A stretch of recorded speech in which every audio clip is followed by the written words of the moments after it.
Eighth Day, God Made Baseball. That's an interesting title to a book that was written by this guy, Mark Littell, from Gideon, Missouri. Former Kansas City Royals, former St. Louis Cardinal, Major League Baseball player, author. I would say maybe storyteller might be a better description. Storyteller hits the spot. It does, and the entrepreneur of the Nutty Buddy, which we'll talk about later on. Right. Coach, motivational speaker, and a guy who spends a lot of time with veterans, and I want to start right there. Mark Littell, welcome to the program. Thank you so much, David. Tell me a little bit about what you're doing now these days, and I see on Facebook, we're Facebook friends. Tell me what you do when you go into some of the nursing homes, some of the hospitals. Tell us what you're doing with the veterans. Well, I'm really fortunate enough to be with the Wake Foundation. You know, Robert got a hold of me about 3 years ago. And he said, "Hey, Mark, would you like to be a part of this?" And I was very fortunate, extremely fortunate, because these are guys are the real heroes. My father was in the Korean War. He got shot up pretty good. Right. And my brother and I, Eric, if we didn't say yes sir, no sir, we probably got knocked off a tractor. Is that right? That's exactly what happened. Yes, sir. Yeah. And so, but meeting these guys, and it's hard. These guys are good. They want to talk to you and everything, and I think more of us should be out there doing that with them. Yeah, absolutely. They mean a lot to this country. Well, and you have a platform. You have a platform that you're a former Major League Baseball player, and there's no doubt that being from that platform, folks are going to listen, folks are going to respond, and folks are going to have a lot of respect for what you do. Well, I'm fortunate. I've been blessed, and to play the game, and and been to the Nutty Buddy. Right. And of course, I'm an author. That's exactly right. You are. Storyteller. Anyway, Yes, but no, I get to meet some really interesting people, and I've been blessed to travel the world and with baseball. But it's great to be able to go out there and focus on this one thing and have a passion, and have it all come true and to fruition. Yes, sir. It's great. It really is. Well, there's lots of things that we're going to talk about on this show today, and we know our internet connection is not real good, but we want to thank the Dean family for allowing us to come to their place. And we're not in Gideon; we're in the suburbs of Gideon and Dexter, and we're in the suburbs, correct? Well, we're in Peach Orchard, Missouri, and I grew up here 6 years before I went to Gideon. Right. And so it's a little bit more moving toward the stick, and there's a few more moccasins out here. But we're safe for right now. Well, I want to get right into it, and first of all, I want to talk about you, and we talk about growing up in a small community, and of course, the folks that know us know that we talk about the four rednecks from Newport, Arkansas, has a sports show, and we're fortunate to have a sports show, and exactly. Nickname of a country, Airhead, along the way from Whitey Herzog. We've got some interesting stories to tell. Yeah. I want to look back at your early life and growing up in Gideon, and sure. Tell us about your family, and tell your little brother Eric, and growing up, and then get into your first at bat that you ever had. Well, like I said, my father was in the Korean War. He was a farmer, and then my mom was a nurse for 53 years, and Eric and I pretty much ran from her, especially when she had a needle in her hand. And then I think Mom made us the toughest. I think she'd hit bone every once in a while, and we'd start hollering, and she'd say, "Be quiet," I give her credit for making us tough. Right. So Eric is a year and 16 days behind me. He caught me, and we could have some fun out there. I guarantee you. I mean, especially when you throw hard and Eric doesn't care. So umpire was in trouble sometimes. So he had to expand his eyes. You never know. Might get one. Oh, I missed one. So, yeah, I guarantee you he might have. Yeah. No, I've read that in the did. books. Yes. Yeah. Yes, sir. Yeah. Well, talk about your first at bat. What kind of got you on this grand game of baseball? Well, Dad was driving me in from Peach Orchard here to Gideon, and the fun thing was I had never hit before. I just was hitting rocks out there. My mom always told me hit rocks out there. My dad could not play catch with me because his arm had gotten shot up really bad over there, and I only played catch with my dad once, And so a little bit with my mom, and then, I started throwing clods at my brother, and then he started trying to catch them, I guess. But he drove me up to Gideon, and I wasn't even registered to play in the Little League. All he wanted to do was get me an at bat. So he knew a lot of people, and he knew Bo Wingo, the sheriff, and Bo was pretty good about it. He was on the end of the bench, and he had his Stetson sheriff's hat on, and he had his legs crossed, and he had his glasses on. He's smoking a cigarette, and he's directing the guys what to do out there and where to go. And my dad hollered at Bo, and he said, "Alan, come on down here." And so he introduced me, and he said, "Mark," he says, "you want to play some ball?" And I said, "Yeah." "You want to hit?" And I said, "Yes, sir." That Marine "yes, sir" came out, crystal clear. Yes, so I went out there, and he said, "Well, let me talk to somebody." So I went over on the other side, and they got me an at bat. And so I went up the first time. I'd always been hitting left-handed. I'm a right-handed thrower, left-handed hitter. And there was this guy out there on the mound pitching. His name was Pedro. And Pedro throw it in there pretty good. Pedro threw it in there. And I didn't know anything. That's the first time I've been on a baseball bench or a baseball field or anything. All I knew was you need a bat, you need a helmet, don't forget the helmet. Then one of the guys back here said, "This guy's going to carve you up." And I didn't know anything like that, but that was talking crap. About a few years later, I knew that was talking crap. Right.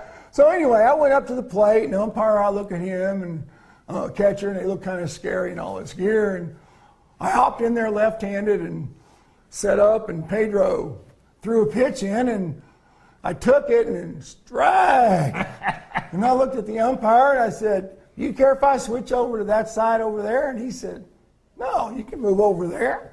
So I walked across the plate and still had the left-handed batter's grip.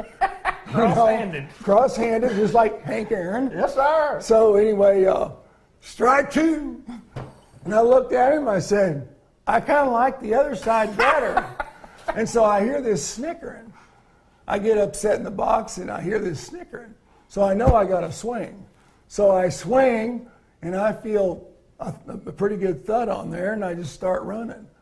Well, I ran right through the bag, and I didn't know it, but Pedro years ago told me, 2 or 3 years ago actually only, I said, "Where did that ball go?"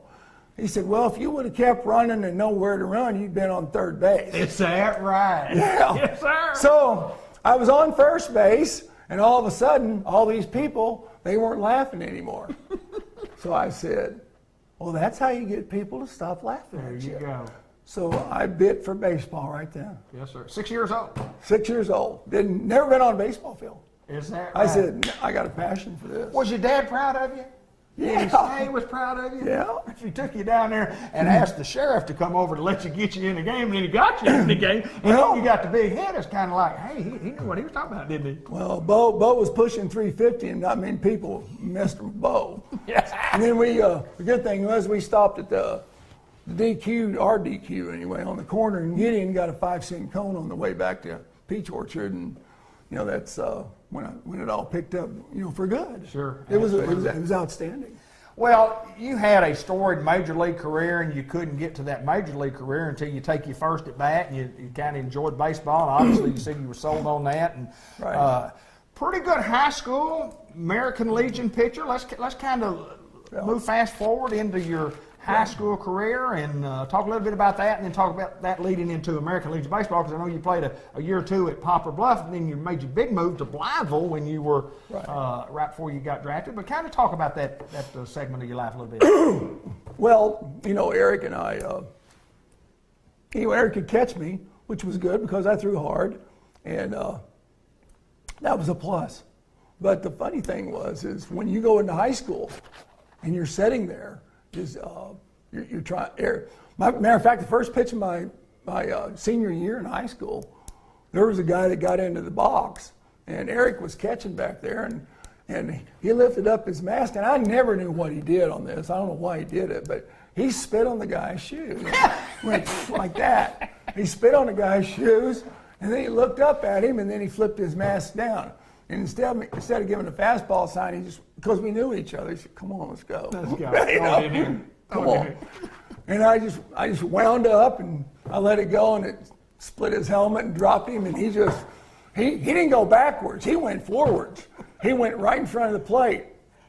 Eric looked at him, and instead of going around him, he stepped over him.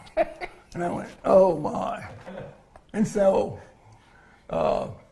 Eric, did he come out to the mound? Eric come out the mound, and he says, I told that SOB to hang loose. My brother gets a little wild every once in a while." Be careful. I mean, You better be careful. That was about it. And it's a true story, you know. And I said, well, and the other teams wanting to fight, and then they kind of calmed down because they knew I had a weapon. There you go. There you go. They didn't say much. Now, I didn't go to college. Good thing, because I'm ADD as all get out. And but anyway, I signed. But about the Legion Bowl, I played 3 years over at Poplar Bluff, and then I thought, you know, I had a pretty good shot at getting drafted. So I went over to Blytheville, and for 4 games I pitched over there because, you know, you're closer to the 55, and there's more scouts maybe coming down right there to where they You can knew see you it. were pretty good. You thought you were going to get. You knew you were going to get drafted. Exactly. That's exactly what happened. And so the first game I threw, I punched out 24. That's a good day. Yeah, that's a good day. That's a good day. That still holds the state record. Yeah, it's a good day. And then, so anyway, you know, it was fair, and I got drafted 12th, 13th round, and I was not college material. I'm going to tell you that right now. But I made the right decision because, you know, 2 years later, at age 20, I was the youngest player in the big leagues. Absolutely. And very short track to the big leagues from there. Yeah. Really very short track because I did some things visualization-wise. I was basically baseball's first guinea pig for going to the big leagues with that. Right. And very proven what I did because I worked with a guy named Dr. Bill Harrison. George Brett did the same thing. Yeah. You know, he was the number 2 round pick that year. And it's funny because I went to the big leagues ahead of George. George and I roomed together, we roomed together a lot. But in AAA, I ended up being 9-1. I didn't go to big league camp. They had to take me to the big leagues. They didn't even know what was going on here. I mean, I stepped into Baltimore, and the players probably said, "Who's the big bat boy with a pimple on over there?" You know. And so, well, that's the day 3 starter. You know, getaway day starter. Yeah, that's exactly right. So it was Baltimore. And I did okay right then, and then I went into Kansas City, and I ran into this team called the Oakland A's. Yeah, pretty good in their heyday. And they won 3. They were going to win 3 championships in a 5-year period there. And so they taught me how baseball is supposed to be played. Well, let me ask this about American Legion Baseball because you and I have a common bond that the guy that coached you in American Legion Baseball was Coach Dwight Williams. Yes. And I also played under Coach Williams when I was 17 and 18 years old when he moved from Blytheville to Newport. And baseball guy, good baseball guy, and you know had people. But you didn't get to pitch for him a lot, but 4 games you said, and No. that baseball team actually won the state championship. My brother-in-law Tommy Fowler played on that team. Randy Smith, who was as good an American League baseball player I've ever seen, Big time. played on that team. And then Eric was the catcher. And then when you leave the first week in June, and this bunch goes on and wins the state championship, Right. and finishes second in the regional, and with a Mark Littell, you probably had the best team in America. You probably did. We had a dandy. There's no doubt about it. We were down and dirty playing. 52-11 on the year was that team, and it kind of an interesting story to tell the folks in Newport might remember this.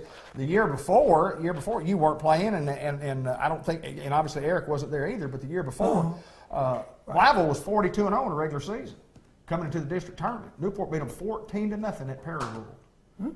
Blytheville was pretty good. Blytheville came back and worked their way through the losers bracket and beat Newport 2 times in a row in the finals, and then ended up state tournament at Newport. Blytheville did not win it. Fort Smith Kerwins did. But anyway, Dwight had a great team that year, 42-0 with American Legion Baseball. But that kind of set the stage for the next year, what was to come. But boy, that was a dandy. And Alex Williams, good friend of mine, and the guy you played a little ball with there at Blytheville. And Yep. You didn't have a long time there, but Alex was telling me a story, and I got to relate this. he said y'all went over to play Bill Sparrows in Memphis, and you go out on the hill, and you're pretty confident that you're going to have a good day. And Alex is coming out to second base, and said you stop him, and he says, yeah, what you got, Mark? And he said, you just need to go get you a Pella, and all you need to do is to go out there to sleep. He said, these guys ain't getting out of the box today. And Alex was like, I think he struck out 26 or 27. And I said, well, I don't know. It's a 7-inning game. It's only 21 outs. It's a 9-inning game of 27. But you had a great day that day against Sparrows. No, it was a good day. Yeah, I had a good day. How much longer after that did you get drafted? I mean, the draft was the next week, next day? Do you remember? Oh, a couple of weeks? Probably 2.5, 3 weeks in there. Yeah. You know, I was throwing. Matter of fact, the game I pitched was the very first game after the state playoffs. I got beat 1-0 by Sykeston. Right. And so 4 days later, I'm throwing in that game with the 24 strikeouts. And then, I get drafted. Gary Blaylock signs me out of Malden. Mm-hmm. And I just saw Gary yesterday. And he's 87, looking good, getting around. And he took me to Billings, Montana. I was supposed to go over to Kingsport, which is basically where a lot of the high school kids went. But that's a college league out there in the Pioneer League. And so I went out there and I did well. I was 5-1 with about a 3.1 ERA, something like that. And, most of the team, there was only like four high school players on that team. Most all the rest were all California boys. Right, yep. Whatever. But anyway, they had some UCLA and Pepperdine and USC, University of Special Children, I call them. And so they'd sit there, and it was pretty interesting but we had 3 players on that team make it to the big leagues. Wow. And they were all the high school guys. Is that right? Not one college guy made it. Yes, sir. Yes, pretty sir. interesting. And they used to give us so much crap, so. Whatever. Well, you get to the big leagues. I want to talk a little bit about some of your minor league career. Career? You get drafted in '71. You're in the big leagues at '73. But there was a little experience there, and had a couple of different places to play. But what was it like the first time you got the call to come up? Can you relate to that? Go back to who called you in, the manager calls you in. How does that work? How do they tell you you're going to the big leagues? Well, actually, Harry Momberg was my manager in AAA, and he announced it after the game in Indianapolis. He said we were at we had a spread, for eating. Sure. Said, let's raise a beer to Country Boy. He's going to go to the big leagues. Is that right? So that was the way he said it. Awesome day. Yeah. And so I guess you catch a plane. You go back to Omaha. You get your stuff mangled up real quick, and I had a little bit of a time lap. I drove to Kansas City, then went to Baltimore because they told me which day I was going to pitch. Right. So they were going to put me on the road first, which was smart. Yeah. And it was against a pretty good team. Baltimore, they'd won the World Series, I think, a year or two before. And I didn't keep up with it. I just pitched. Right. Brooks Robinson, Frank Robinson? Brooks was there, and all those guys, Boog Powell. And Little Rock guy, Brooks Robinson. Yeah, and they had some, darn good pitching. I guarantee. Yeah, Cuellar and McNally, Palmer. Yes, sir. Jim and Palmer. Everybody. Yeah. Yes, sir. Had a good bunch. But I didn't know any better. I just faced him like a Legion guy. Yeah, there you go. They go up to plate. Okay, I'm get you out. It's your job. Yeah, you're not there to say I got good stuff. They can hit good stuff. Right. Yeah, I got to pitch. Because pitching and throwing got one thing in common. It got the same amount of letters in both words. And that's where it stops. There you go. Hey, you talk about Whitey Herzog, who you had a great relationship with. You played for Whitey with the Kansas City Royals the 5 years that you were there. Yes. Injury in '74, didn't play in '74. Yes. But and then you got traded to the Cardinals, and 1 year without Whitey, and then Whitey comes over to the Cardinals. But you played with Whitey for most of your career. Yes. Where did we come up with the word airhead? And it's a compliment that he called you that. Right. And talk a little bit about that. Well, everybody pretty much called me country, and that's another story too. But on the airhead part, Whitey'd call me air because for whatever reason, and I just went by it. But I've got in my first book, right there, I've got a chapter called Forrest Gump Statistics. We're going to talk about those a little bit. And those are off the chart, stupid statistics that you're at the wrong place at the right time, right place at the wrong time. And there's no glory laughing about it. It's funny. I think it's hilariously funny that I was happened to be in those spots and in those positions to be in. But about the airhead, why he'd say, Air, come here. He said, when's the last time, I was in a game already in the ninth inning, and he says, when's the last time you hit? I said, A-ball? He said, you're up third. so I said, so I was the first pitcher to hit under the DH rule. Wow. With the Royals. Yes, sir. That's pretty interesting. Well, did you get a hit? No. Tell me you did. Boom, boom, boom. Rick Wade's left-handed. I thought the last one was a ball, but I didn't want to gripe because I was going back out there. That's exactly right. Yeah. At least you knew you had the inning. You want the umpire on your side, kind of. And you know the umpires, so. And we're all on first-name basis.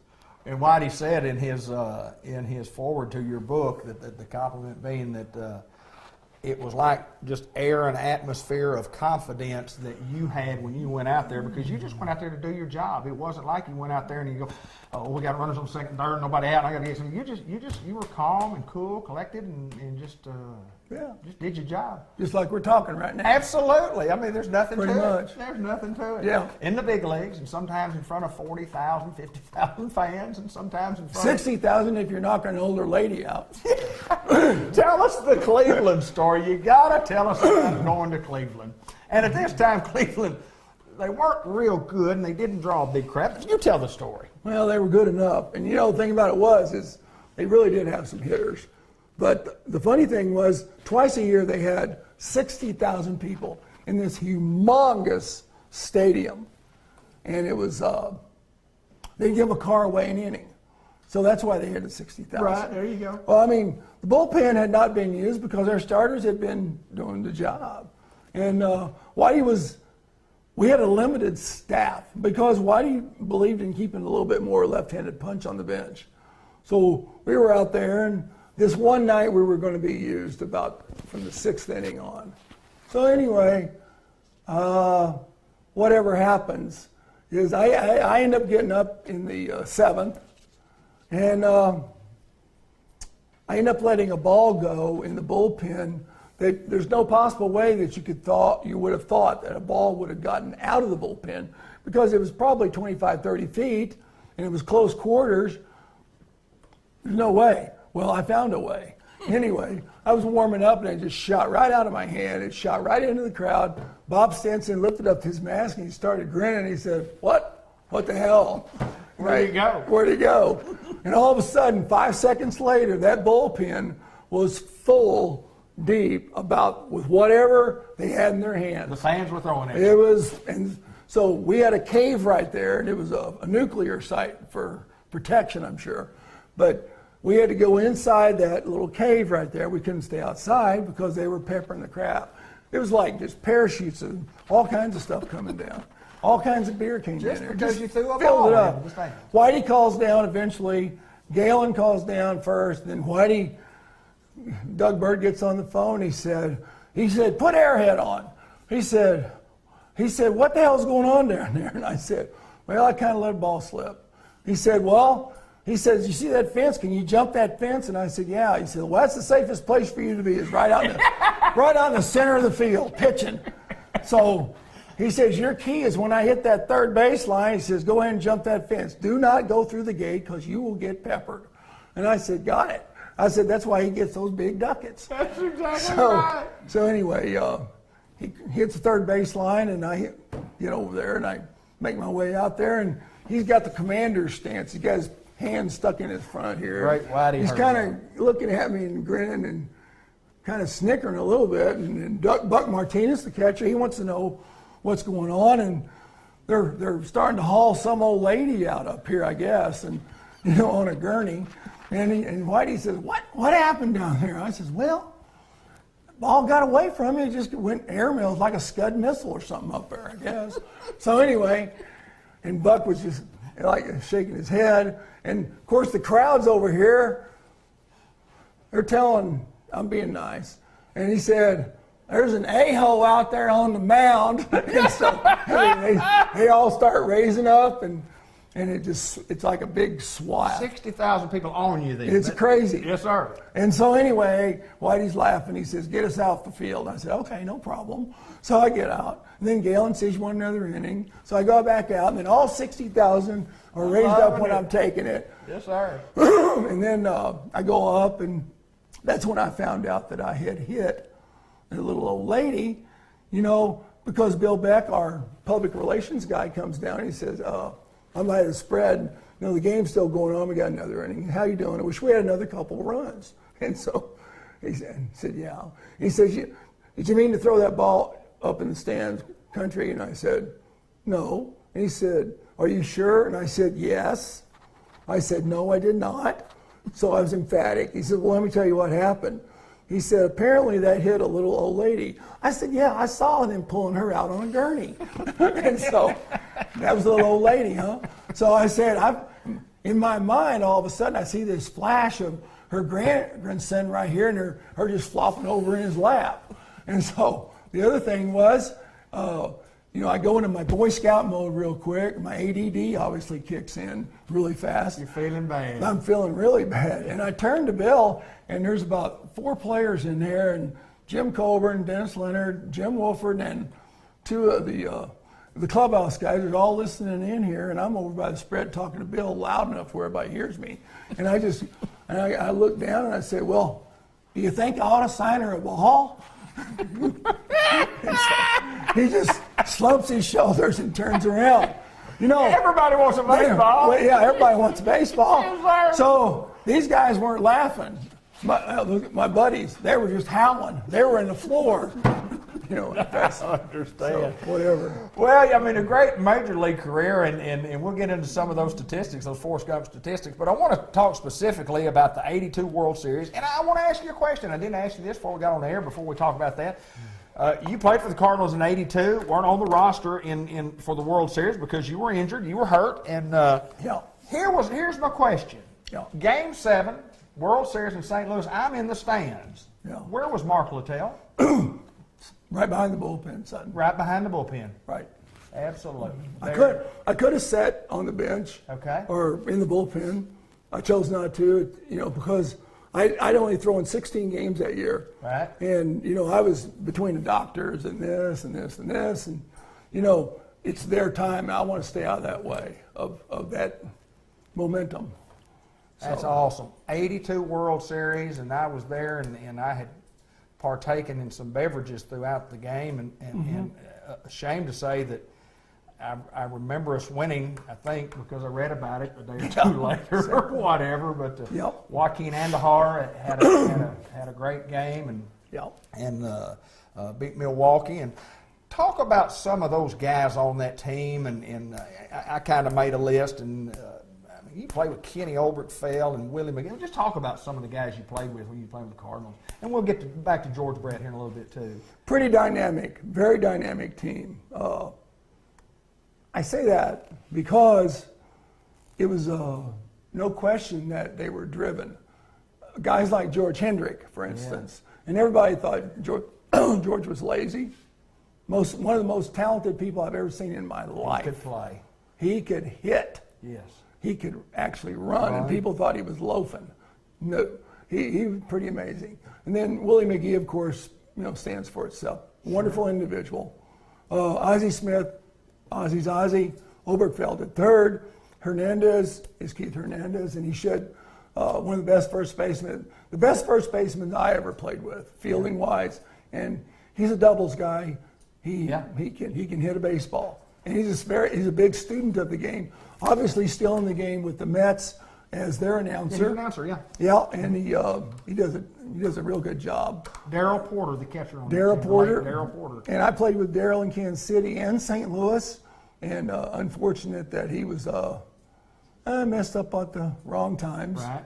And took a short way out for life. Yes, sir. But you got Lou Brock, Lou wasn't there on that one, but I'd played with Lou the year before, and just a wonderful person.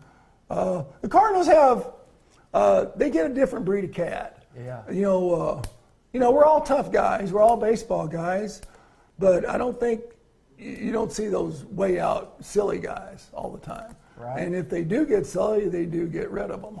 Tell us the first time you met Lou Brock. The very first time I met Lou Brock was when I was 14 years old. Lou Brock had gotten traded over from the Cubs. He opened up on the road in Houston at Colt 45 Stadium, which I've been to actually. Yeah, and bigger mosquitoes down there than they are here in the Boot Heel. But the funny thing is I actually met Lou because I had a foot that I broke playing baseball, a toe actually I broke, and I was on crutches in the old Sportsman's Ballpark, not the one I played in, or not the one now, yeah, but it was right. the very first one. Been there. And so anyway, my dad goes over to the elevator guy. He had the doors on there, cling, cling, cling, cling. Mm-hmm. And he said, my son just broke his toe, and can you get us up to the upper deck? We were in the nosebleed section. And he says, sure. So Eric and I, and Mom and Dad get on the elevator, and in walks this black guy. And so halfway up, my dad says to him, I didn't know who players were, and didn't care either. I just wanted to play. Right. I didn't know about the players. But anyway, he said, you're Lou Brock, aren't you? And he said, yes, sir. And he said, we're real glad to have you over here as a Cardinal. He says, wish you the best of luck with the Cardinals, and glad you're with us. He says, well, thank you. The clubhouse was on the second floor, like it's in Wrigley right now, back there in the old. So the clubhouse was on the second floor. Anyway, we go up the nosebleed section, and you know, in my book, I said we had such good seats, I could see all of St. Louis. You know? and my mom, she always kept a scorebook, and she was, you know, always showing us about scoring. And she says, you remember that young man you two guys met on the elevators? Uh-huh. He's got 2 hits today. Good for him. Yes, sir. Well, when I get traded over, you know, to the Cardinals from the Royals, Lou's there. And so I'm talking to him one day about me meeting him. He goes, Lou doesn't say much, but he smiles and grins. And so anyway, I'm 25 at the time, and I go over there, and it's like, 11 years later, and it's his 3,000th hit night. To get his 3,000th hit, we're playing the Cubs. It's completely packed in a second bush, and I come into the game and throw the last 2 innings or so, and first at bat with Lou, he gets a hit that's 99, and then in the 4th inning, they shut it down. He gets 3,000, so the game stops for 8 to 10 minutes. We're on the field, you know, and we go back to it. I end up picking up the win that night. And with the night he got his 3,000. It was interesting. That's I didn't pay too much Sam. attention. I just didn't pay too much attention to it, but I was very happy about that win on Lou's night. Absolutely. I mean, Lou Brock. Yeah. Well, it's a historical night. A historical night, you know, for Lou Brock, and then, I mean, many memories made there. And Lou Brock, one of the great Cardinals, Hall of Fame guy. You know, he's run into some health issues too, and Gibby's running some. You didn't play with Gibson. You got there later than Bob Gibson. Right. I'm sure you got to meet Bob Gibson and Yep. talk to Bob. What kind of guy is he? He was a tremendous athlete, and you know, you see the guy interviewing. He's a great interview. You know, Lou and Bob Gibson are kind of the same animal. You know, Lou grew up with a hard life, and so did Gibson. You know, Lou passed out on a baseball field the very first time because he didn't have nothing to eat. Really. And Gibson had some rats biting on his ears every once in a while back there in Omaha. People don't take that into note, but they survived it. Wonderful individuals. Yes, sir. Extreme passion, deep passion for the game. They don't show it outwardly, but Right. that drive's right there.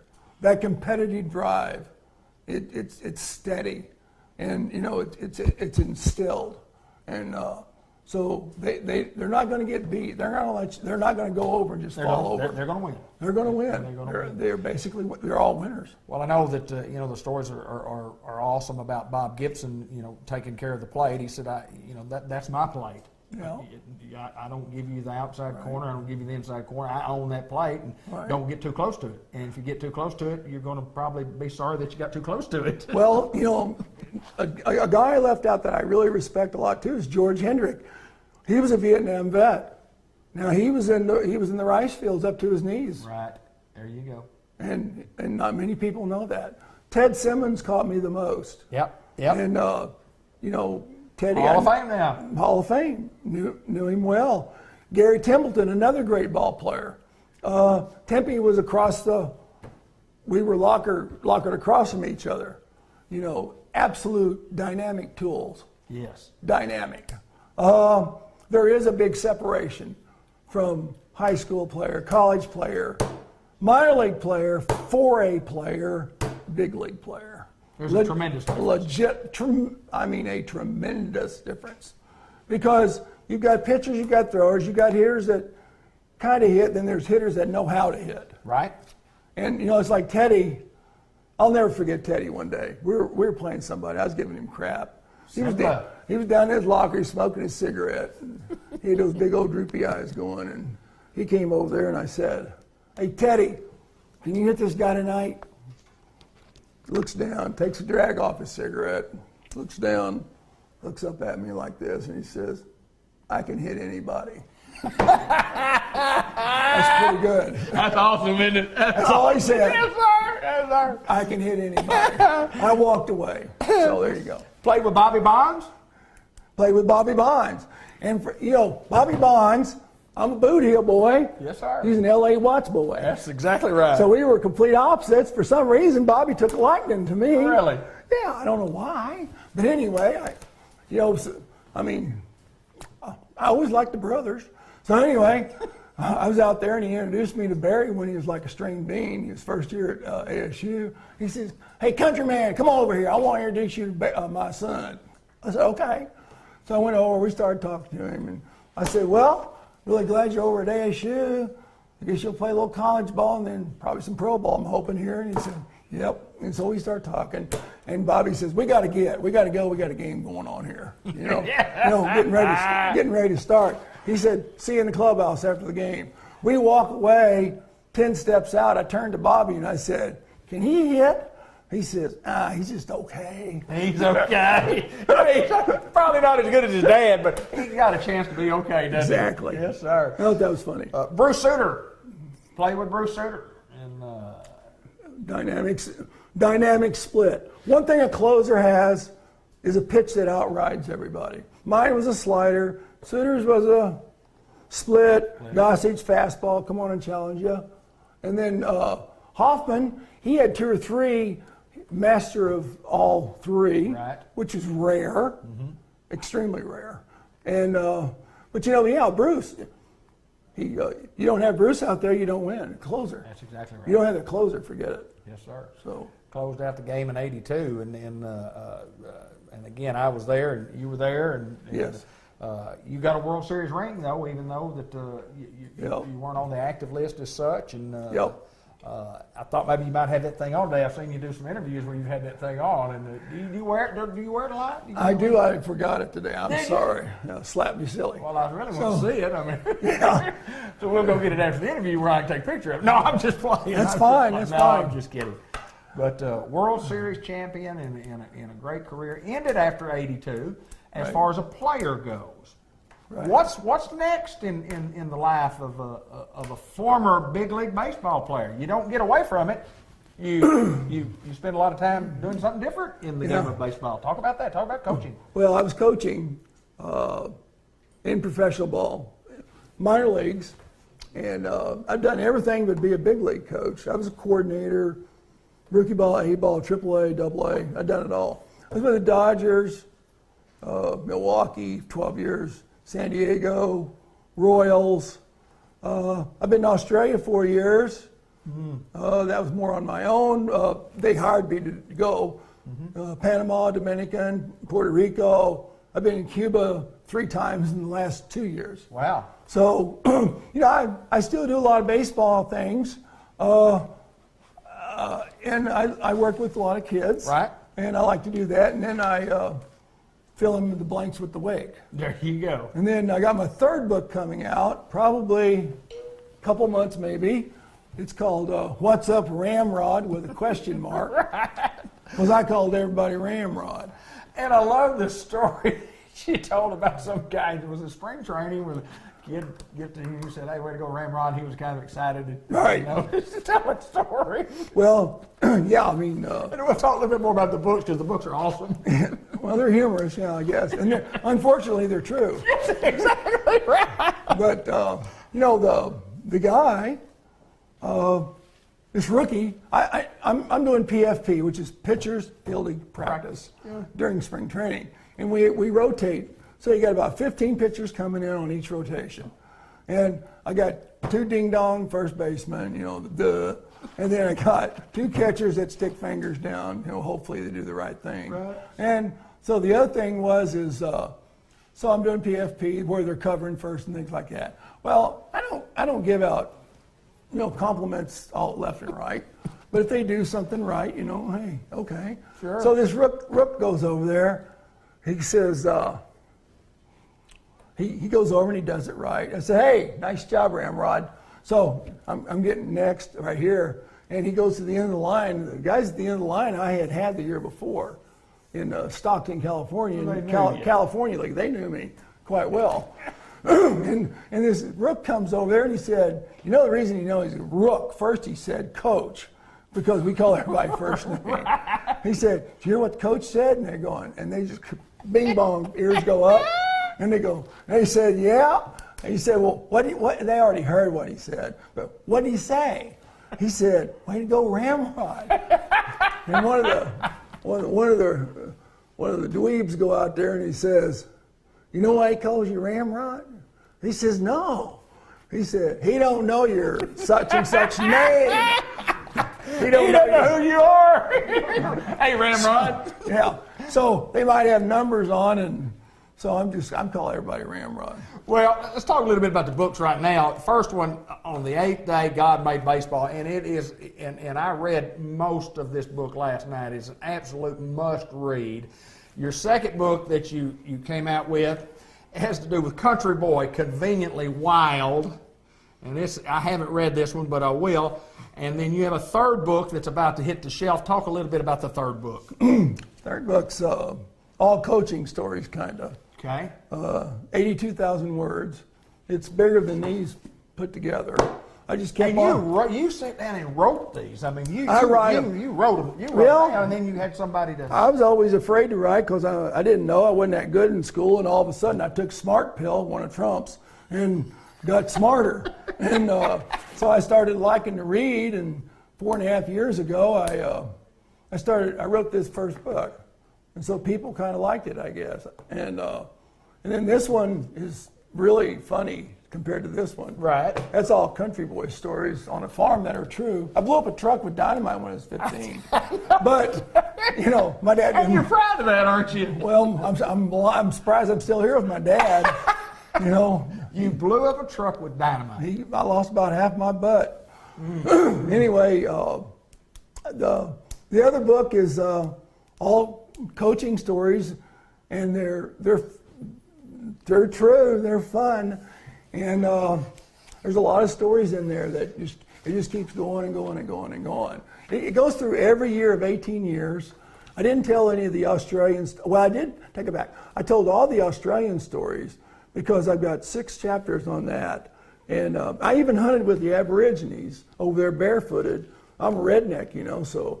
I mean, they kind of took a liking when I did it. White boy with these, you know, Aborigines. Yes. They liked it. That's that right. But they just don't let anybody hunt with them either. That's exactly right. So it was all good. And then I don't know. It was there's a lot. I got to meet Steve Irwin before he got big several times actually, and we kind of got along. Hey Yank, you know what this is? I said, yeah, it's the most poisonous snake in the world. He's holding it. Yes, sir. Yeah. Well, I got to ask you about this book because you're quoted as saying when you wrote this book, the quote is, "I'm going to go to jail for this one." Yeah. That means that's a must read, I would guess. Yeah. Yeah. Oh, just awesome. And you decided to start writing. Well, Why? I mean, for 25 years, people said, you need to write a book. And I said, really? I said, so my English teachers, their names was King, and all three of them, two brothers and a lady not related, they're up there looking down and they're saying, who'd you say wrote a book? You know? I mean, he couldn't even conjugate a sentence. You know? And then you're writing, and more writing. There's no doubt. Yeah. A couple of more problems, not problems, I saw the word problems there, arm problems. I mean, Right. You told me on the phone the other day about people ask you about, you talk about your arm problem or whatever, and they said, what, did you have Tommy John surgery? And your answer is? I played with Tommy Tommy John. I had lunch with Tommy John 3 years ago. But you didn't have his surgery when he hadn't had it either. Yeah, we were talking about all the Tommy John surgeries nowadays because, you know, a lot of things that's going on is people's a bunch of idiots, you know, overusing them, and they're not the same breed of cat, by the way. Yeah. So I agree. I mean, it's the different. game has changed. Talk about the change in the games. I mean, baseball is still baseball, but I mean, Well, you got the strongest part of a kid nowadays is thumbs. Right. Oh yeah. Oh, Xbox. Absolutely. Yeah. Xbox. Doing that. Yeah. I mean, don't come at me with your thumbs. Otherwise, I'm okay. But they do a lot more different workout with a trainer when they should be doing it themselves. Right. Because they don't work with themselves because a lot don't know themselves. Now, your upper breed of athlete are the people that really separate themselves. Those ones that will stay, the 3 or 4 at the top of the grade in the big leagues, that will stay there for 15 plus years now. Right. That's going to be reduced. I mean, those guys will stay. But all the others, it's going to be hard to get 10 years in as a pitcher now because of the turnover of the way they're looking at the analytics, which is really hard on this game. Yes. The rule changes, the guys that will blow out and maybe not come back, or blow out and come back but not be effective, and then they'll go by the wayside quicker.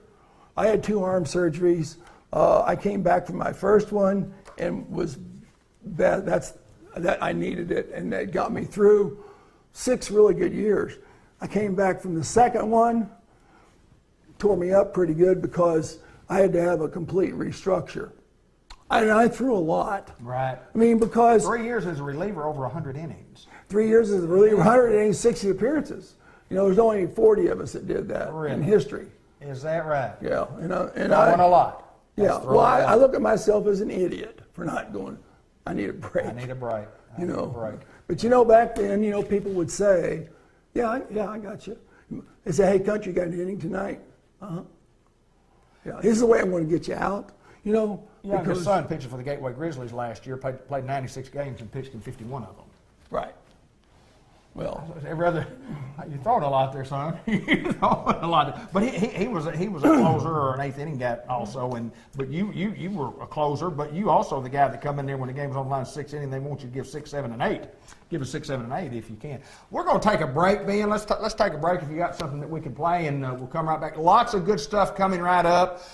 We're going to get into meats of the program and talk about some of the funny stuff. And let me tell you what we've told now has been pretty good stuff, but we got more stuff coming right up. This is Mark Littell. This is Country from Gideon, Missouri, and we're at Peach Orchard, Missouri. We'll be right back. Hi, I'm Mark Littell. I've been in the game a long time, ever since I was 18 years old. I think I'm over 50-something right now, but anyway, we're going to test the Nutty Buddy today and see if things really as mean and tough as we think it is. I'm one mean, tough guy, but I think this is tougher. Here we go, Ramrod. Yeah, let's go. Ha, ho. Yeah! All the way!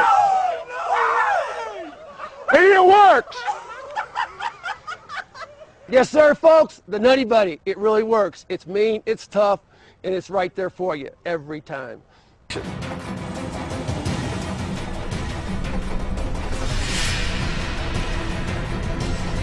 You ready? Yeah.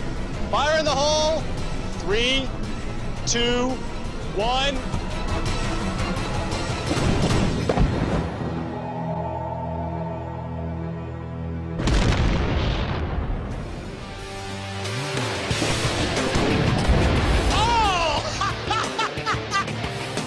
When I was in Australia, I came up with this name, Nutty Buddy. The guy came up to me the very first day and he said, "Hey mate, how you doing? You got your nutty on?" And I said, "What? You know, your box." And I said, "Oh, you mean my cup?" So eventually, 7 or 8 years later, when I put the Nutty Buddy together, I thought, he called it Nutty, and I said, why not Nutty Buddy? It's way different than anything out there on the market. 1, it's comfortable. 2, it protects the boys. We call this the tail. That goes under. It gives you a lot of protection. Some of the other cups don't do. Visiting with Mark Littell from the Kansas City Royals, St. Louis Cardinals, author, entrepreneur, the Nutty Buddy, just a pretty good guy. Country, airhead, lots of nicknames. We just call him our friend. And we appreciate everybody watching, and we apologize for the Facebook Live video that we had, but glad you joined us right here after the fact on Facebook. And we're going to get into some of the things that we talked about earlier, the Forrest Gump stats. And how'd you come up with that name, number one? Well, you know, Forrest Gump was popular, and that's the only guy I could relate to personally. There you go. You know, to tell you the truth, and you know, the stats in there are: I've got to be at the wrong place at the right time, or the right place at the wrong time, either direction. And for the time that I was in the big leagues, and not being that upper echelon guy, but still being at the right place, I thought that was pretty amazing what had happened, you know, to tell you the truth. And you know what? There's some good statistics in there that will, you know, but the funny thing is I'm not bragging or anything. I'm laughing, you know, at myself, because some of these statistics, well, for instance, I hold an all-time Cardinal record for strikeouts for relievers. Right. And you got Gibson, Brock, Shane Dinks, Herzog, all the greats of Cardinal baseball. Then you see Littell. Yes, that's right. Awesome. That's pretty neat, isn't it? It is. And you know, I didn't know I did that till about 5 years ago. Really? ESPN called me up, and you know, when you get an intern, and he says, Mr. Littell, and I said, "What do you want?" and he says, well, you know, your record might fall. And I said, "What record?" What record? And I said, "What record?" He says, "Well, you have the all-time Cardinal strikeout record for relievers in any single season." I said, "No kidding." I said, "Well, who's supposed to break it?" He says, "Rosenthal." I said, "Well, good luck. That's great. Absolutely. You know, it's super, but he missed it by 3. He said, "I still hold the record." I still got it. You're in the record book, huh? It's funny. It's funny, though. Well, I'm just laughing at it. You talk about being in the record book, and in all fairness, in Cardinal lore, I mean, in the hearts of all of us guys who were Cardinals, especially, you know, my age, you know, we're close to the same age, and those of us who started following the Cardinals in the 60s, and, you know, we still got people that watch our programming that followed the Cardinals actually in the 40s. So, you know, there's a huge audience out there, and St. Louis is just the team of Arkansas. You know, we're Arkansas guys, but we're 4 hours from St. Louis, and it's, you know, it's a hop, skip, and a jump. But Forrest Gump stats, tell us about all the hits and all the RBIs you got in your major league career. Let me see here. I got 2 hits Yes. in my whole career, but yet I got 3 RBIs. I'm the only player that has more RBIs than hits in baseball. I would assume that to be true. And you wore out Tug McGraw, didn't you? Well, I got an RBI off of Tug because he walked me in on 4 pitches with the bases loaded. And then the next day, I got 2 more RBIs. It was against the Phillies. And, you know, Whitey said to me, he said, I came in, he said, "They're going to be wanting to trade on you." I said, "Well, I'll stay here." That's exactly right. So anyway, but the Lou Brock thing, that was a statistic. The other factor was Pete Rose. Stan Musial goes to Philadelphia because Pete Rose is set to break his National League record, Right. all-time hits. So yours truly is out there, and and pitching and stands in the sand. He's in Philly. Give up his hit, broken bat. Gene Tennis comes out the mound. He's catching me. He's worth 3 World Series rings at the time. Yes, sir. He says, "Way to go, big boy! You're in the record books again." So they hold the game up for 10 minutes. Is that right? Of course, the Chambliss thing speaks for itself. I don't even want to talk about it. Okay, But move on to the Anyway, next one. well, the funny thing about Chambliss thing is that's been up for 44 years. It's been on the Yes Channel, Yankee Entertainment Station. They know me quite well in New York because it's the lead-in for about 4 seconds of me throwing it, him hitting it. Then they pop on to something else. I will say one thing about that. Yes. I will say one thing. I wasn't going to bring it up. But in 1976, Mark Littell had a 2.08 ERA. You pitched 104 innings. You had 16 saves. You had 92 strikeouts, and you gave up during those 104 innings one home run. Yeah, One home run. You had a phenomenal year. It was an awesome year. I did. That year. It doesn't matter about the other one. It doesn't matter. Sometimes the other guy wins. Oh, yeah. Sometimes the other guy wins. Well, you know, there was a delay, and everybody says, well, that hurt you, and it was cold, extremely cold. And then you saw a cloud going over Yankee Stadium, yeah. big clouds. It was like that one movie, The Natural, you know. Yes, sir. When those clouds hit, Yes, you know. It was a lot like that, actually. Really was. Cold, wintertime. I mean, it was a scene, it was a moment. I mean, they stopped the game for 7 minutes. They were throwing all kinds of crap on the field. I mean, that didn't bother me. It's just, and then he hit the ball out this far. Yeah, he didn't get it out far. He didn't get it out far. Short porch. Short porch, wind blowing out. The ball went up. I thought, that's not going to carry, is it? You know, it did. But long story, but, you know, to get back to Forrest Gump statistics, there's all kinds of stuff in there. How about the good? What was the good one about? Oh, you won a couple. Oh, yeah. I was.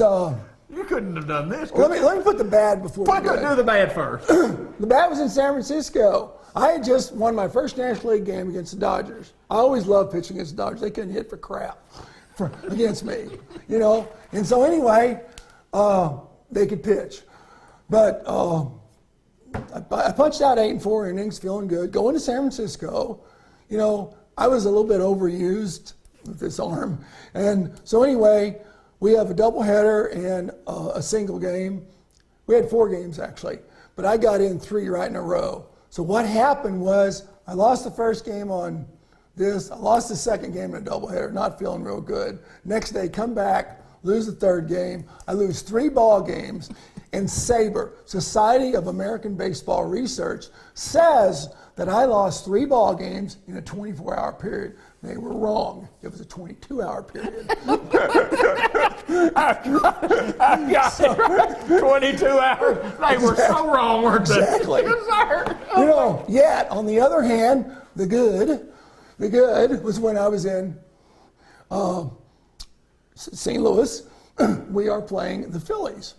I must be hard on the Phillies for some reason. But anyway, I go into the game, throw an inning, we get a run, I come out, we win, I pick up a win. We go back out, doubleheader. I think, well, I'm not going to pitch today, and there's a reason why I say that. So I go down there and I don't take my cup or my glove. So anyway, the bat boy has to eventually run it down there because Ricketts says, "Hey, Country, how you feel about throwing right now?" I said, "Well, I ain't got a glove or a cup." He says, "Bat boy's bringing it down." I said, "Oh, okay." So I start throwing. He says, "How you feel?" "I feel fine." He says, "You got the next hitter, okay?" I said, "Sure." So I pitch an inning and a third, get out of that inning, pitch another inning, score a run, I pick up another win. The funny thing was, they were testing me to see if I was supposed to go on the disabled list that day. My arm was killing me. Right. Yeah. Say thank you, folks. So, whatever. Anyway, I picked up back-to-back wins, one day, doubleheader. And that doesn't happen often. I don't know. Not many. How often has it ever happened? I mean, Not very often. well, first of all, you don't play double headers anymore. Hardly anybody plays double headers anymore. Exactly. And because of the money, I mean, you got an extra gate. You don't want to get 2 for 1. Exactly. It'd be too good for the fans. Exactly. But I mean, to be the winning pitcher in 2 games on the same day would simply be absolutely unheard of. So with 3 losses. Yeah, but I'm talking about it. You're talking about in about a 22-hour 4-hour period. period. I'm talking about 22 hours for that one, though. I've got plenty of time to lose Exactly. 3. You got time to lose 4. Yeah. We talked about most Well, of this other stuff. I did read the 1 Minute Manager, so whatever. Exactly right.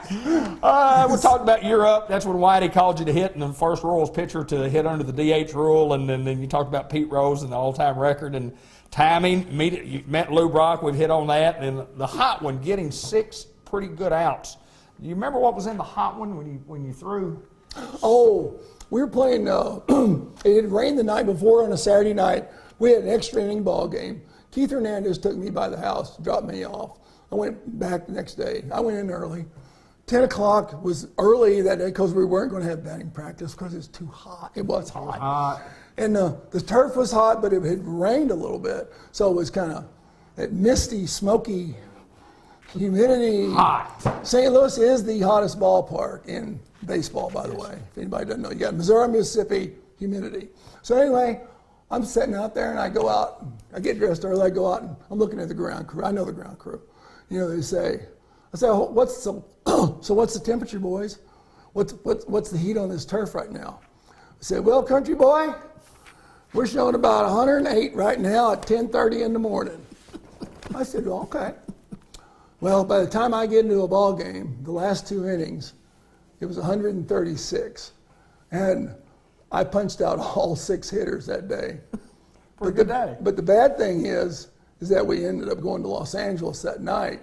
And when I went in, I can guarantee that's one of the few times I did have a Budweiser product. And I was laying flat out on the floor, naked as a jaybird, just sitting here. I lost 9 pounds. Is that right? Is that right? It was bad. It was bad. And then the Butch Yakima, the clubhouse guy who'd been there forever, who had 9 World Series rings at the time, said, country, get up, we gotta go to Los Angeles. I can't. Butch, leave me alone. He was under 5 foot tall. Is that right? We used to hang him on those hooks. You know, we had the break there a while ago. You were telling some of the most hilarious stories that we're not going to share with you today. But I want to get into a couple of things. We'll end it. We'll talk about our books and getting the books on Amazon. We'll talk a little bit more about that. But you're a baseball guy. Been a baseball guy all your life since you're 6 years old. And the news, the latest story in the major leagues, and it just seems to be growing, is the controversy with the Houston Astros. On sign stealing, and all of us know that have played the game, whether at whatever level there is. I mean, there's been that form of gamesmanship going on forever. Right. So tell me your thoughts on what the Astros have admitted to. Talk a little bit about that. Technology, on the field, if you got a runner out there on second and he's, just wiggling his shoulders to the inside or outside, right, or step. Yeah. But, when I played, you drill a hitter and you say you want to get anybody else hurt. That's exactly right. Exactly right. And nowadays you really can't do what you can. Right. You can fake it, but they still come back on you to some degree if it happens enough. But the other factor is that you're taking technology, anything off the lines is, to me, a little bit broad on cheating. Mm-hmm.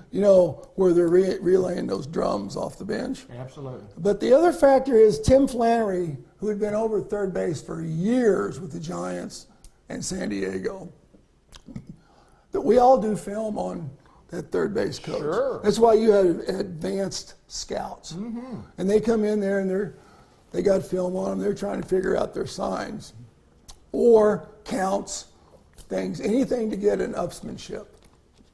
That's baseball. Sure. We want to know that. But here's the other factor. If I throw that ball in there, they still have to hit it. They got to hit it. That's I'm, exactly right. I'm sorry. That's exactly right. That's hard to do. Yes, sir. Michael Jackson, pretty darn good basketball player and athlete, had trouble hitting a round ball with a round bat and hitting it Yeah, square. Jordan was the greatest basketball player ever, and then went in and got into baseball, and he's just kind of like, So what? I couldn't hit it. And kind of in relation to that, and this is kind of my thoughts, even they talked about they talk about the steroid era, which I guess you played before the quote the steroid era, or whatever. Right. But and the McGuire-Sosa run, and I said the exact same thing about that.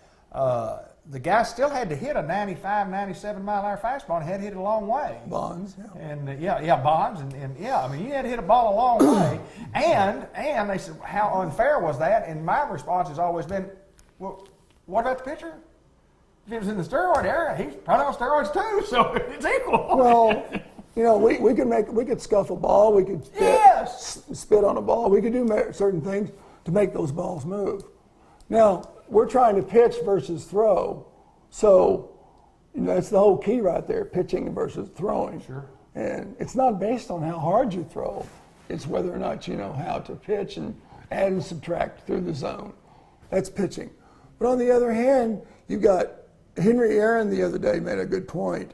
He was talking about, you know, the cheating going on, and I don't really think they need to downplay it because they're pushing a lot of this stuff out of proportion because now they're getting all the analytics and everything else into it, very, very technical. And, you know, that was part of the game. It's not old school, by the way. It's just part of the game.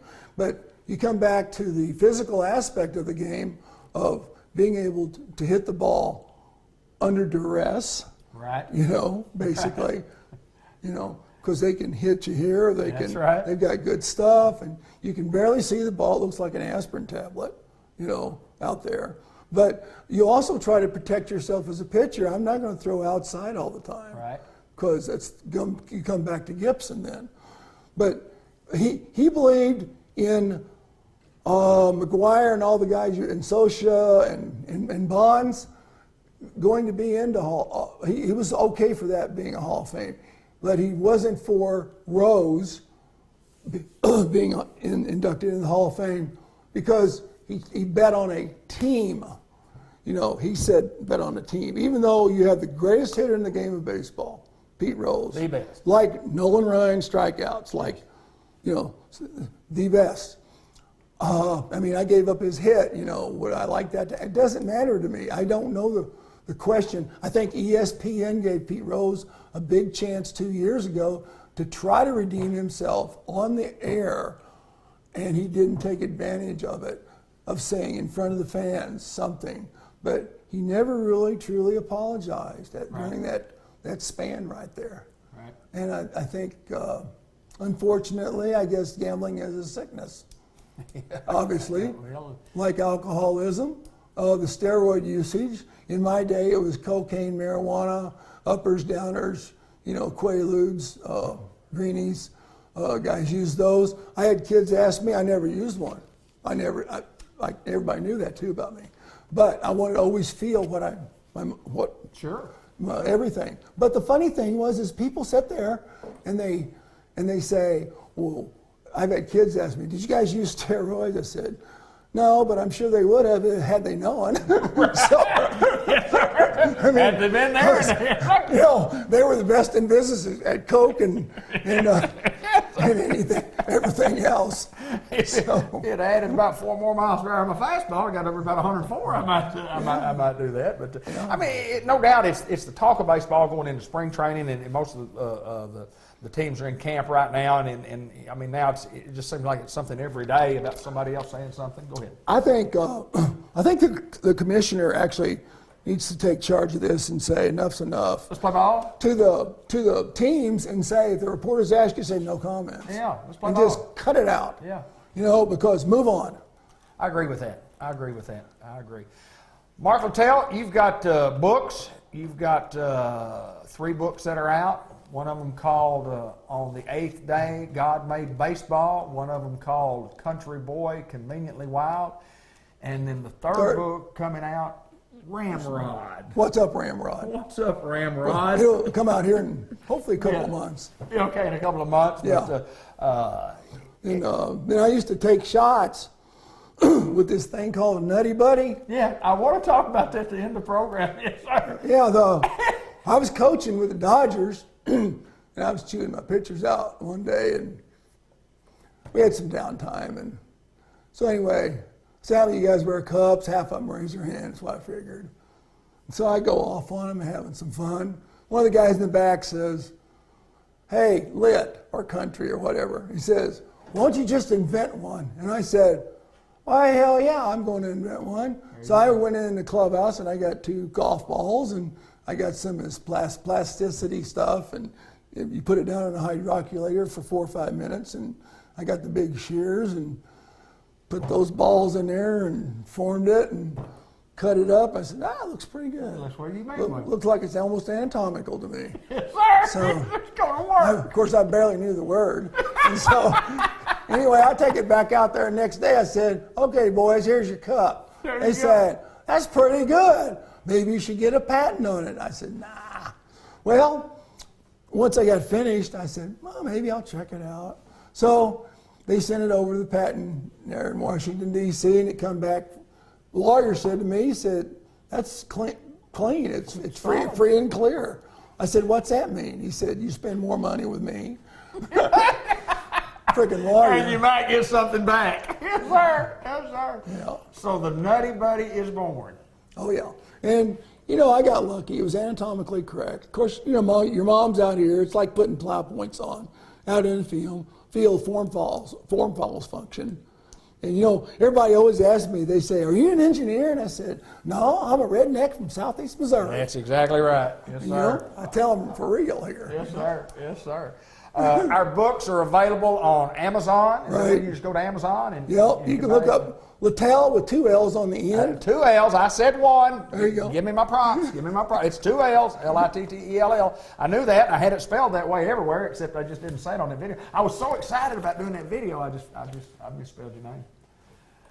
Whatever. 2 L's in it. We're fine. I'll remember that for the rest of my life. Well, I've been called worse. You have, haven't you? Oh, Mark yeah. Littell, it's been our pleasure to come to Peach Orchard, Missouri, to visit with Country, to visit with Airhead, to visit with really an American not only baseball hero, but a great red-blooded American, as the Facebook page says.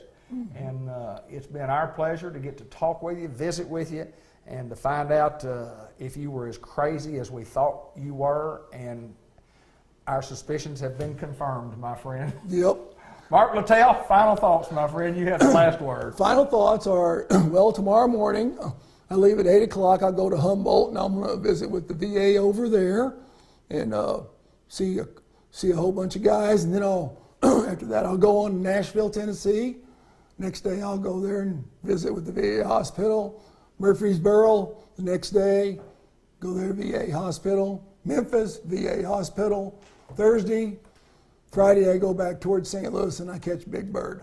There you go. There you go. Mark Littell, our friend from Gideon, Missouri. And again, we thank the Bean brothers for allowing us to come into their business office here. Certainly, yes. Beautiful country up here, there's no doubt. It reminds me a lot of Newport, Arkansas. Yeah. Just a lot of flat land, a lot of water, a lot of mosquitoes, and just a lot of good country. A lot of good people. That's exactly right. Mark Littell, we thank you for joining us, my friend. Thank you.